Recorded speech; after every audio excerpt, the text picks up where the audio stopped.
Bonjour mon ami, je veux vous parler de la voiture Peugeot 508. La Peugeot 508 de deuxième génération est conceptuellement une voiture classique à traction avant.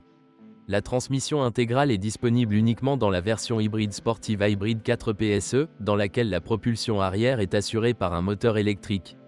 La suspension de la 508 est apparentée à celle des Peugeot 308, 3008 et 5008. À l'avant, un triangle classique supportant une jante de force McPherson. Il possède une pointe remplaçable avec une épingle, ce qui réduit le coût de réparation.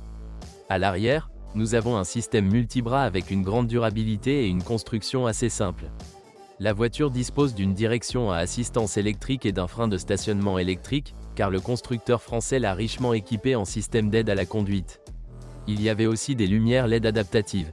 Moteur. Selon les normes de l'époque, la gamme de moteurs Peugeot 508 était assez étendue, mais elle s'est réduite au fil du temps.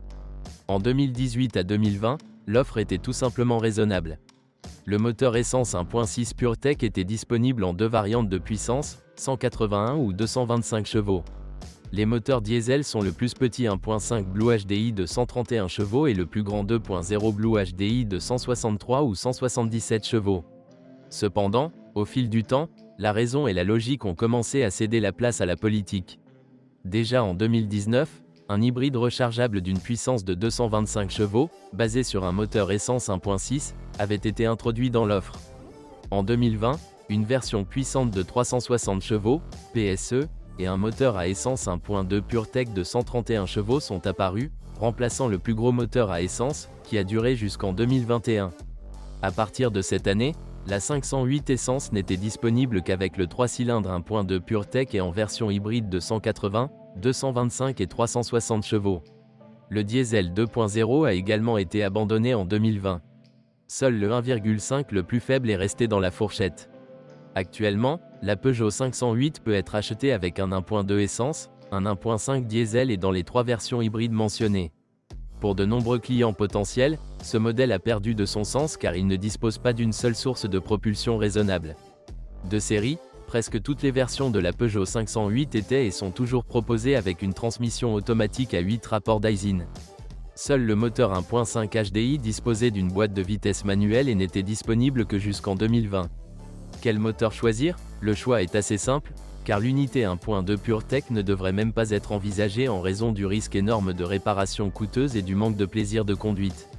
Le diesel 1.5 Blue HDI convient aux personnes qui ne s'attendent pas à du dynamisme, mauvaise performance, mais se soucient de la consommation de carburant.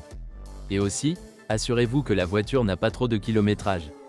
Un hybride rechargeable est une option pour ceux qui ont un excédent d'électricité provenant du photovoltaïque et qui aiment le risque.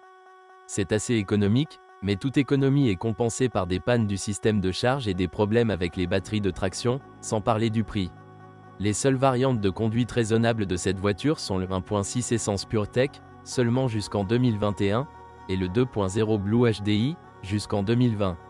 Les deux sont à la fois dynamiques et économiques, et il convient de souligner qu'une bonne manipulation du moteur à essence donne des résultats de consommation de carburant comparables à ceux de la variante diesel plus puissante. Qu'est-ce qui ne va pas? D'une part, la Peugeot 508 n'est pas encore un véhicule défectueux, les plus anciennes ont 5 ans, mais il faut rappeler qu'en raison de son âge, il n'existe pas encore de marché bien développé pour les pièces de rechange ou d'occasion non d'origine. Parti. Pour le moment, il n'y a que deux moteurs à craindre. L'essence 1.2 PureTech est très risqué et vous devrez peut-être même remplacer le moteur si vous achetez une voiture d'occasion. Il dispose d'un entraînement de distribution défectueux avec une courroie en bain d'huile, qui doit être constamment vérifiée, remplacé au préalable et très prudent avec le système d'huile et de refroidissement. Plus d'informations sur le moteur dans le texte ci-dessous. Le deuxième moteur à surveiller est le 1.5 Blue HDI. C'est une bonne unité, mais elle présente deux gros problèmes. Le premier est l'échangeur de chaleur qui fuit du liquide de refroidissement. Si de tels problèmes surviennent, il faut s'attendre à des coûts élevés. Alternativement, vous pouvez en rechercher un d'occasion. La deuxième zone sensible est l'entraînement de distribution, mais pas la courroie principale, mais la chaîne d'arbre à cames.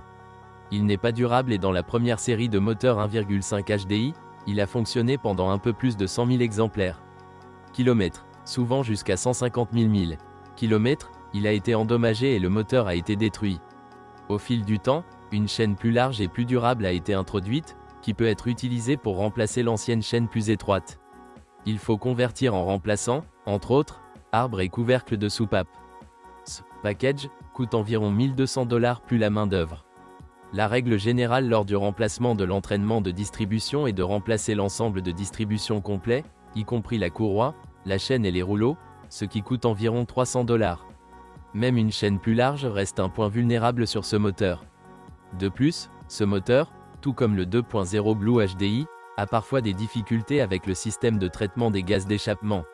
Le système SCR échoue en 2.0, mais ce ne sont pas des défauts graves, mais le plus souvent des erreurs de capteurs qui doivent simplement être effacées.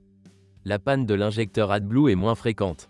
Il existe également des problèmes avec le fluide Eloi, qui facilite la combustion des suies du filtre FAP. Certaines inquiétudes sont soulevées par le moteur 1.6 PureTech, qui est en fait une unité profondément modernisée avec une mauvaise réputation et le nom 1.6 THP. En pratique, c'est l'un des meilleurs moteurs de sa catégorie en termes de performance, mais très exigeant en termes de service. Il est préférable de changer l'huile 2 fois par an, bien plus souvent que tous les 10 000 km. Il est également nécessaire de nettoyer la tête des dépôts de carbone tous les plusieurs dizaines de milliers de kilomètres. Il ne faut pas non plus sous-estimer les messages d'erreur et la sensation que le moteur commence à s'arrêter ou à trembler. De cette façon, une unité 1.6 bien entretenue pose rarement des problèmes. On sait peu de choses sur les systèmes hybrides. Cependant, il existe des défauts dans le système de charge, des pannes des chargeurs embarqués, notamment lorsque la voiture est chargée à partir de panneaux photovoltaïques. Cela peut être dû à une tension trop élevée dans le réseau. Le deuxième domaine sensible concerne les batteries de traction elles-mêmes, qui sont sujettes aux pannes. Des services indépendants s'occupent de ces problèmes, les services agréés recommandent généralement le remplacement. Merci de m'avoir écouté, n'oubliez pas de vous abonner à la chaîne et de noter ma vidéo. Si vous connaissez des problèmes avec cette voiture que je n'ai pas mentionné, assurez-vous de les écrire dans les commentaires.